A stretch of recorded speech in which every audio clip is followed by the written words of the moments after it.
Assalamualaikum warahmatullahi wabarakatuh. Kami mahasiswi Institut Ilmu Sosial dan Manajemen Setiami Kampus C Tanjung Barat Akan menjelaskan mengenai jenis tulisan sekaligus memenuhi tugas mata kuliah Bahasa Indonesia dengan dosen pengampu Ibu Faiza Juliana SPI MA.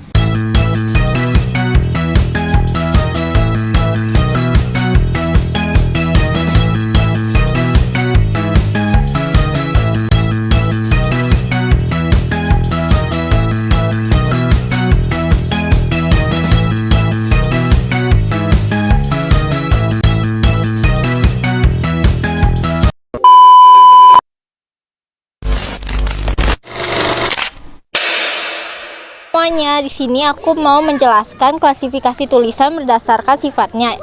Secara umum, tulisan dibagi menjadi 3 macam. Yang pertama ada karya ilmiah, yang kedua ada karya non-ilmiah, yang ketiga ada karya semi-ilmiah. Yang pertama, karya ilmiah adalah tulisan yang berdasarkan hasil penelitian atau kajian metode dengan cara yang jelas. Ciri-cirinya itu ada sistematis, logis, dan dapat diuji kebenarannya. Contohnya itu ada skripsi, tesis, dan jurnal penelitian. Yang kedua ada karya non-ilmiah. Karya non-ilmiah adalah tulisan yang tidak terkait dengan aturan ilmiah. Biasanya bahkan lebih imajinatif atau fiksi.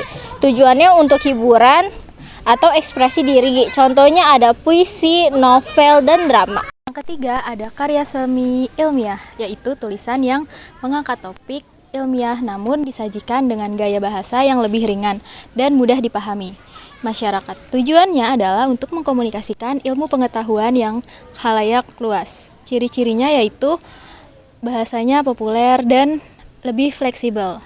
Contohnya ada di karya ilmiah populer majalah atau koran. Jenis tulisan berdasarkan tujuannya. Yang pertama ada eksposisi. Apa sih itu eksposisi? Eksposisi bertujuan untuk menjelaskan, memaparkan, atau menguraikan suatu informasi, gagasan, atau proses secara objektif dan informatif. Contohnya seperti penulis memberikan pemahaman yang jelas kepada pembaca. Eksposisi ini juga berfokus pada apa, bagaimana, dan mengapa. Eksposisi yaitu informasi faktual, tidak mempengaruhi, dan juga jelas. Contohnya itu seperti berita, artikel panduan, penggunaan, dan juga laporan teknis. Argumentasi. Apa sih argumentasi itu? Jadi, argumentasi bertujuan meyakinkan pembaca agar menerima pendapat, pandangan, atau klaim penulis tentang suatu isu. Penulis menyajikan bukti atau penalaran logis untuk mendukung klaimnya. Nah, fokus argumentasi itu membuktikan suatu kebenaran atau validitas suatu pendapat. Terus ciri-ciri argumentasi itu memiliki klaim atau tesis didukung dengan bukti, penalaran logis, dan mengatasi kontrak argumen.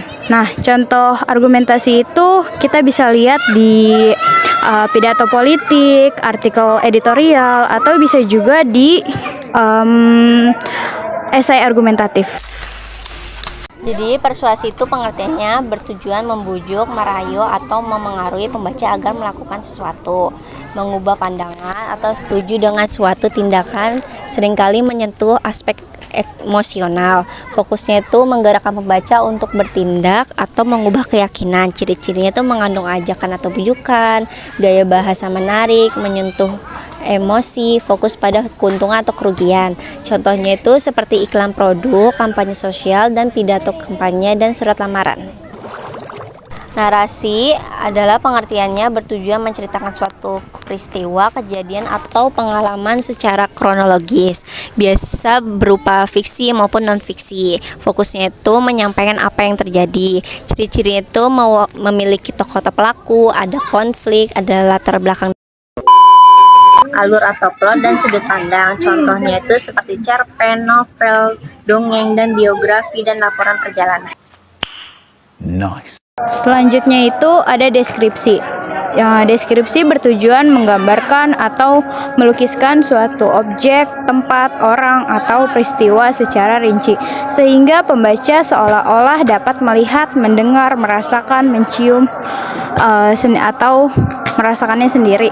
Terus fokus deskripsi itu menyampaikan bagaimana wujud, rasa, suara sesuatu. Terus ciri-ciri deskripsi itu mengumumkan panca indera, banyak kata sifat, adverba, terus kayak detail kaya, membangkitkan imajinasi. Pendekatan dalam teks deskripsi. Untuk membuat teks deskripsi yang efektif, kita bisa menggunakan dua pendekatan utama. Yang pertama, pendekatan objektif. Yang kedua, pendekatan subjektif. Pertama, pendekatan objektif. Berfokus menyajikan detail yang akurat, konkret, dan dapat diverifikasi. Tujuannya memberikan gambaran seobjektif mungkin. Ciri-ciri dari pendekatan ini yang pertama, fokus pada fakta dan data yang terukur, seperti ukuran, warna yang spesifik, dan bentuk. Yang kedua, menggunakan bahasa denotatif dan menghindari majas. Yang ketiga, minim emosi dan atau opini penulis.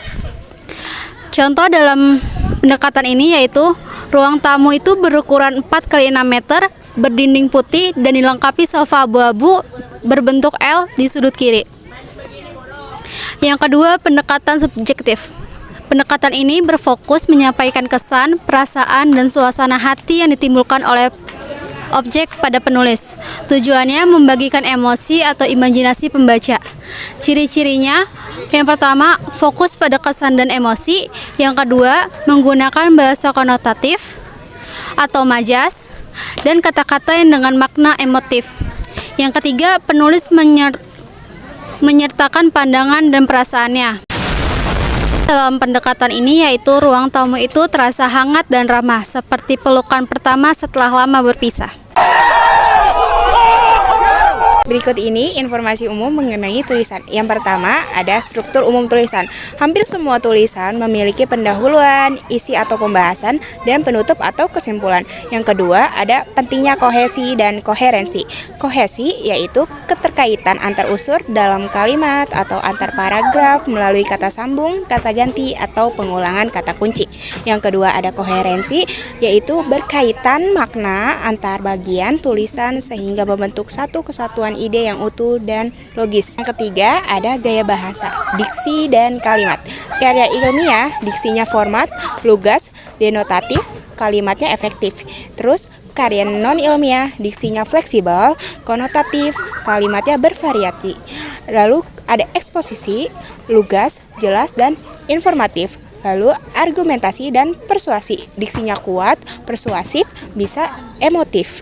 Lalu ada narasi, diksinya menciptakan suasana dialog yang hidup. Lalu ada deskripsi, diksi kayak kata sifat, kata kerja mental, atau frasa deskriptif. Yang keempat ada audiens dan tujuan. Konteksnya adalah penulisan. Selalu mempertimbangkan siapa audiensnya dan apa tujuannya. Tulisan Anda karena ini akan sangat mempengaruhi gaya dan isi dari penulisan. Yang kelima ada revisi dan editing. Dua tahap ini krusial untuk memastikan tulisan berkualitas tinggi dan mudah dipahami. Revisi adalah memperbaiki ide dan struktur, sementara editing adalah memperbaiki tata bahasa, ejaan, dan tanda baca. Mengapa pentingnya tujuan membuat tulisan yang benar itu? Yang pertama, untuk berkomunikasi. Yang kedua, menyampaikan informasi. Yang ketiga, membujuk atau memengaruhi. Yang keempat, ada mengekspresikan diri. Yang kelima, menganalisis suatu masalah dan juga memecahkan suatu masalah. Apa sih manfaat pentingnya dalam mempelajari cara penulis yang benar itu? Yang pertama itu ada komunikasi yang efektif, yang kedua ada jelas, tepat, dan tidak multitafsir, yang ketiga ada pengembangan berpikir kritis dalam logis, yang keempat itu ada penyebaran pengetahuan. Jadi sekian pembahasan kami mengenai jenis tulisan. Jangan lupa untuk Like, comment, and subscribe. Wassalamualaikum warahmatullahi wabarakatuh.